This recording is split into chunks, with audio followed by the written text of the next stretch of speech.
Olá, meus irmãos, estamos juntos para esse momento devocional de oração e leitura bíblica e estudo da Palavra de Deus. Quero ler a Palavra do Senhor no livro do profeta Abacuque. Convido você a acompanhar esta leitura no capítulo 3 do livro do profeta Abacuque. Assim diz a Palavra do nosso Deus. Oração do profeta Abacuque sob a forma de canto. Tenho ouvido, ó Senhor, as tuas declarações e me sinto alarmado. Aviva a tua obra, ó Senhor, do decorrer dos anos, e no decurso dos anos faze-a conhecida. Na tua ira lembra-te da misericórdia. Deus vem de Temã, do monte Parã vem o Santo. A sua glória cobre os céus e a terra se enche do seu louvor. O seu resplendor é como a luz, raios brilham da sua mão, e ali está velado o seu poder. Adiante dele vai a peste e a pestilência segue os seus passos. Ele para e faz tremer a terra, olha e sacode as nações. Esmigalham-se os montes primitivos, os outeiros eternos se abatem. Os caminhos de Deus são eternos. Vejo as tendas de Cusã em aflição, os acampamentos da terra de Midian tremem. Acaso é contra os rios, Senhor, que estás irado? É contra os ribeiros a tua ira? Ou contra o mar o teu furor, já que andas montado nos teus cavalos, nos teus carros de vitória?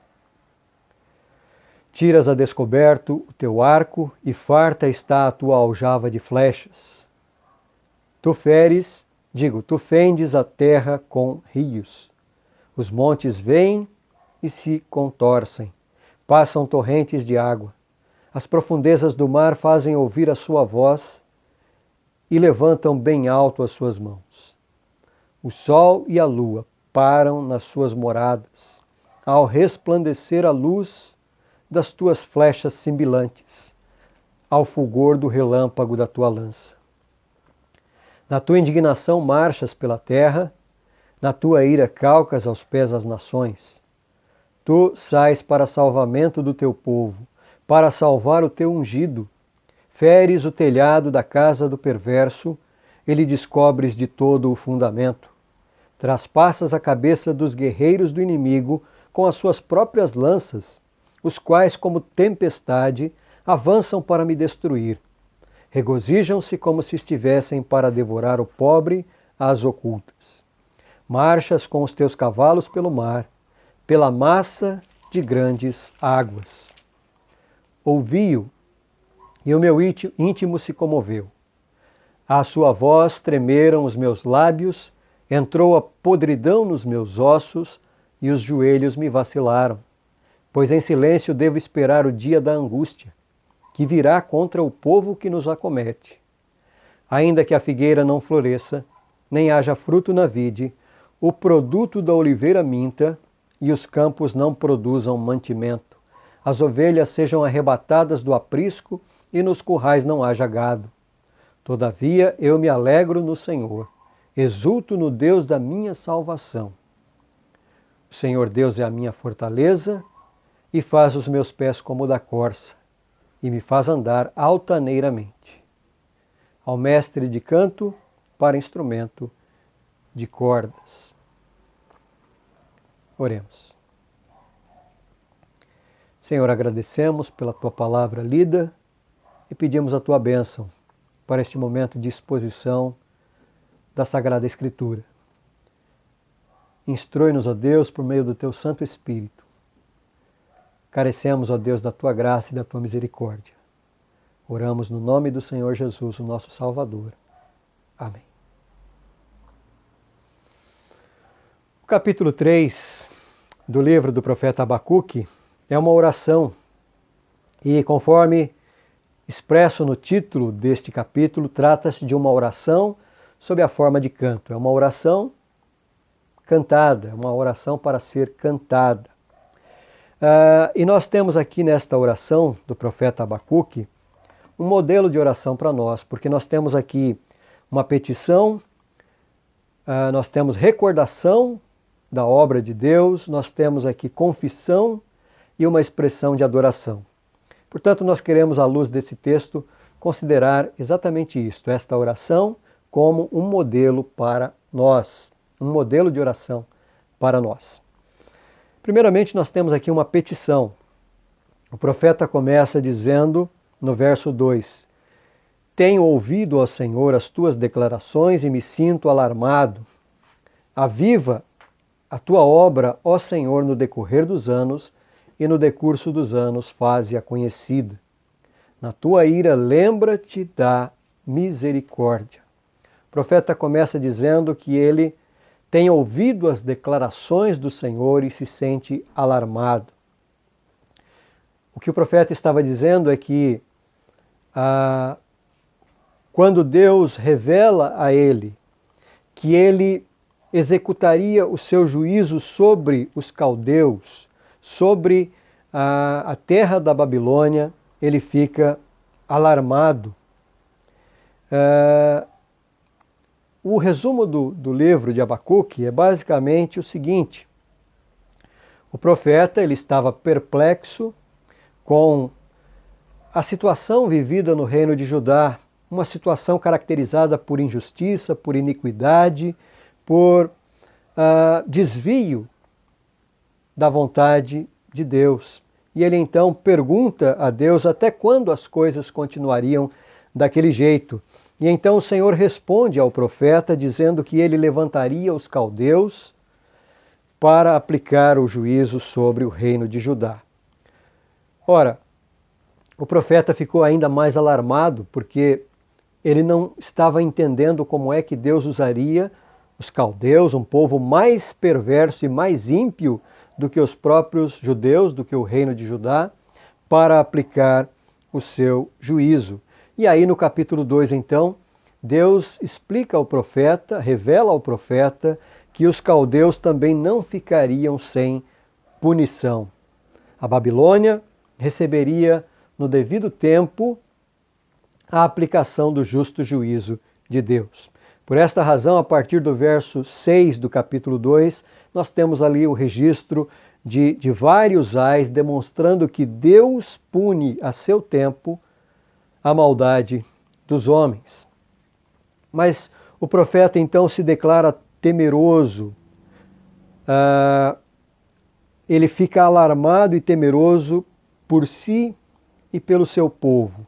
Aquela situação era uma situação difícil de ser compreendida.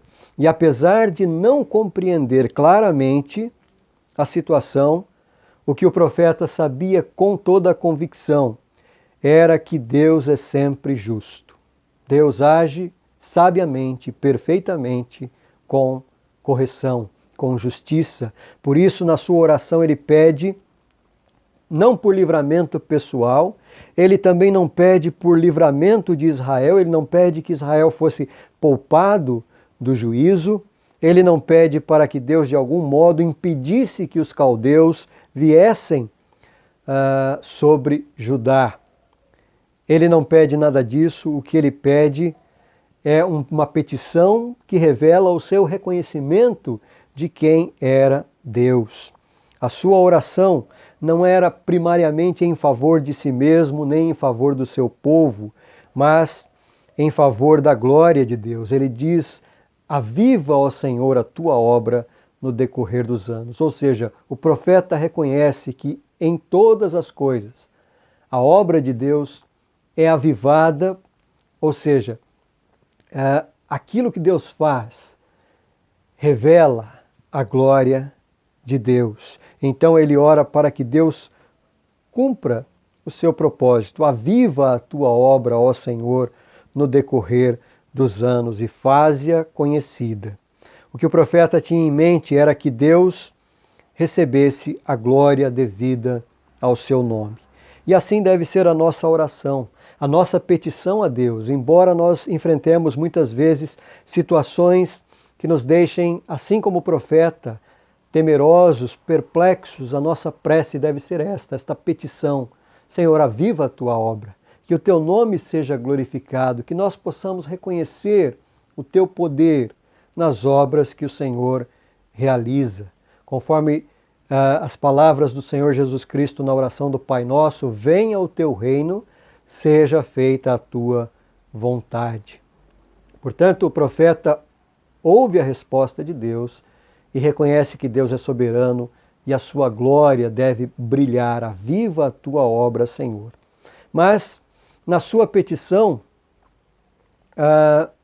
ele, além de pedir para que Deus realize a sua obra, o profeta também clama pela misericórdia de Deus. Ele diz: na tua ira, lembra-te da misericórdia. Ao mesmo tempo em que o profeta reconhece a soberania e a justiça de Deus e que a sua vontade é sempre perfeita, ele também sabe que o Senhor dispensa graça e misericórdia sobre aqueles a quem ele ama. O Deus que anuncia o juízo também é o Deus que providencia a salvação. Por isso o profeta diz: na tua ira, lembra-te da misericórdia. A oração do profeta Abacuque, como um modelo para nós, oferece-nos, primeiramente, esta petição, este modelo de petição firmada na soberania de Deus. Senhor, aviva a tua obra, mas amparada também na misericórdia do Senhor. Na tua ira, lembra-te da misericórdia. Em segundo lugar, a oração de Abacuque como modelo para nós nos instrui que nós devemos orar recordando aquilo que Deus tem feito ao longo da história. É interessante que a maior parte desta oração, entre os versos 3 a 15, são referências às obras de Deus ao longo da história. Ele traz à memória aqui vários eventos históricos, como a libertação dos filhos de Israel do cativeiro no Egito, a travessia do Mar Vermelho, a jornada pelo deserto, a posse da terra prometida, e em todo esse processo histórico, o que o profeta quer destacar é justamente a fidelidade de Deus. O verso 12 diz assim: não és tu desde a eternidade, ó Senhor, meu Deus, ó meu Santo, não morreremos. Ou seja, o profeta sabe que Deus tem um propósito, um plano, e em sua fidelidade ele preserva o seu povo, por isso ele diz: não morreremos.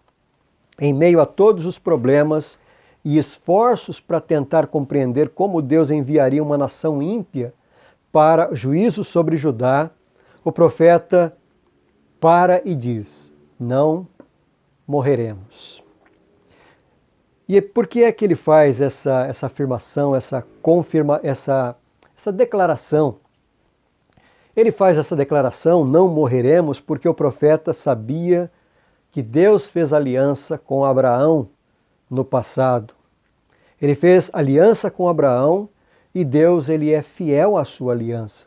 Ele é fiel à sua palavra e às suas promessas. E aqui no capítulo 3, ele reforça essa compreensão acerca da fidelidade de Deus. Nos versos 3 e 4, ele comenta, falando que Deus vem de Temã e do monte Parã vem o Santo. A sua glória cobre os céus e a terra se enche do seu louvor. O seu resplendor é como a luz, raios brilham da sua mão, ali está velado o seu poder. Todas essas são referências à presença de Deus no monte Sinai. Quando ele conversava com Moisés ali no monte Sinai. No verso 5, a referência são as pragas lançadas por Deus sobre o Egito. Ele diz: adiante dele vai a peste e a pestilência segue os seus passos. E nos versos 6 a 7, Abacuque relembra que Deus controla a história e Deus destitui nações. E ele destituiu nações, tornando Israel vitorioso.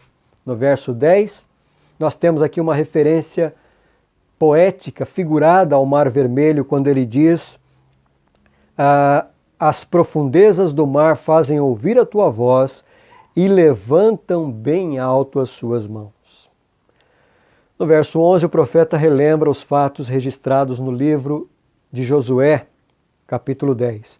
O sol e a lua param nas suas moradas ao resplandecer a luz das tuas flechas sibilantes, ao fulgor do relâmpago da tua lança. E então nos versos 12 a 15, aqui nós temos uma lista de algumas das maneiras através das quais Deus derrotou os seus inimigos com grande poder.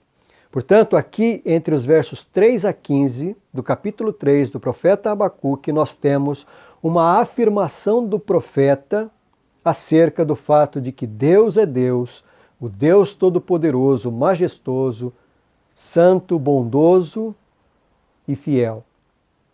O mesmo profeta que em um primeiro momento se mostra confuso com as circunstâncias, agora ele expressa a sua fé reconhecendo o poder e a fidelidade de Deus. Isso porque relembrar as obras de Deus através da história, de fato, nos trazem a certeza de que Deus é soberano e é fiel à sua palavra e às suas promessas. Deus é Deus. E grandes coisas ele certamente fez no passado, não só no povo de Deus, no povo de Israel, mas ele certamente tem feito grandes coisas na nossa vida pessoal, na nossa história de vida. Deus se importa com nações, mas se importa também com indivíduos. Se importa com sociedades, mas se importa também com pequenas famílias. E Deus, em sua graça, bondade e misericórdia, é fiel às suas promessas e cuida do povo a quem Ele ama. Ainda que tenhamos enfrentado ou estejamos enfrentando problemas, ainda que estejamos diante de situações que nos causem medo e insegurança, é importante relembrarmos sempre a contínua e constante e nada e jamais hesitante fidelidade de Deus. Ainda que tenhamos que enfrentar muitos problemas, devemos lembrar aquilo que o apóstolo Paulo escreveu na carta aos Romanos. Sabemos que todas as coisas cooperam para o bem daqueles que amam a Deus, daqueles que são chamados segundo o seu propósito. E ele prossegue dizendo: quem nos separará do amor de Cristo? Será tribulação, ou angústia, ou perseguição, ou fome, ou nudez, ou perigo, ou espada? Em todas estas coisas, porém, somos mais que vencedores por meio daquele que nos amou. Será que nós podemos nos lembrar da ação de Deus em nossa vida e agradecer por sua bondade e fidelidade? E não somente com relação a bênçãos materiais, mas, sobretudo, as bênçãos espirituais. O fato de que nós fomos chamados para ser povo de Deus, fomos redimidos pelo sangue de Cristo e temos a segurança da salvação eterna. Certamente, isto é mais do que motivo para nós glorificarmos a Deus, reconhecendo a sua bondade e a sua fidelidade. Portanto, a oração de Abacuque como modelo para nós lembra sobre o modo como devemos fazer as nossas petições e que também devemos recordar a fidelidade de Deus. Mas nós temos aqui uma outra instrução neste texto, nesta oração de Abacuque, que é uma confissão. O verso 16 diz assim: ouvi-o e o meu íntimo se comoveu, à sua voz tremeram os meus lábios, entrou a podridão nos meus ossos e os joelhos me vacilaram, pois em silêncio devo esperar o dia da angústia que virá contra o povo que nos acomete. A confissão de Abacuque aqui não é uma confissão de pecados, não é uma confissão de arrependimento pelos pecados, mas trata-se de uma confissão de medo diante das circunstâncias. É isso que ele faz, ele confessa: olha, eu fiquei tremendo de medo diante de todas estas situações. E isso é absolutamente humano. Certamente o profeta estava com medo. E ele confessa expressando o seu sentimento de abatimento.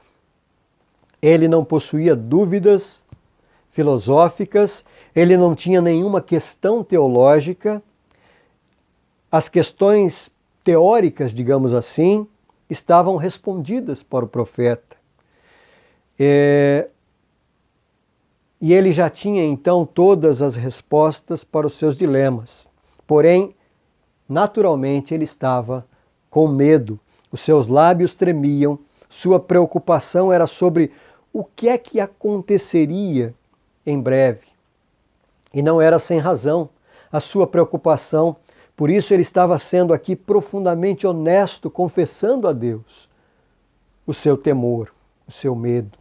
Era como se ele dissesse: olha, Deus, eu confio no Senhor, amo o Senhor, sei que o Senhor é justo e que está no controle de tudo, eu sei de tudo isso, mas ainda assim eu estou com muito medo.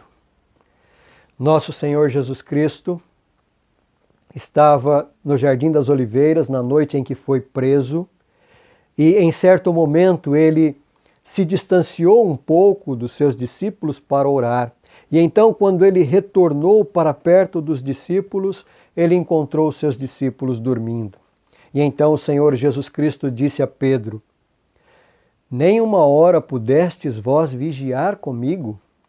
Vigiai e orai, para que não entreis em tentação. O espírito, na verdade, está pronto, mas a carne é fraca. Isso é muito importante. Jesus falou sobre duas partes que compõem o ser humano. E o que o Senhor Jesus Cristo disse foi que o espírito pode estar preparado, mas a carne, isto é, a natureza humana, possui limitações. De fato, a natureza humana ela é fraca. Porém, as limitações da nossa natureza humana não devem interferir diretamente no nosso relacionamento com Deus.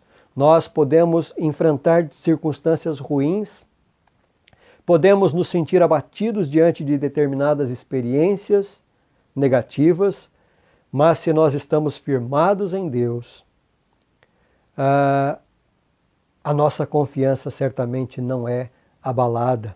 E novamente, uma das melhores maneiras de ilustrar essa verdade é pensar no apóstolo Paulo. Na carta aos Filipenses, Paulo fala sobre a sua alegria. Ele repetidamente fala sobre alegria. Ora, se alguém fala sobre alegria, é porque deve estar tranquilo, não está enfrentando problemas. Mas quando nós vamos para a carta aos Romanos, capítulo 9, verso 2, o mesmo homem que fala tanto de alegria diz: tenho grande tristeza e incessante dor no coração.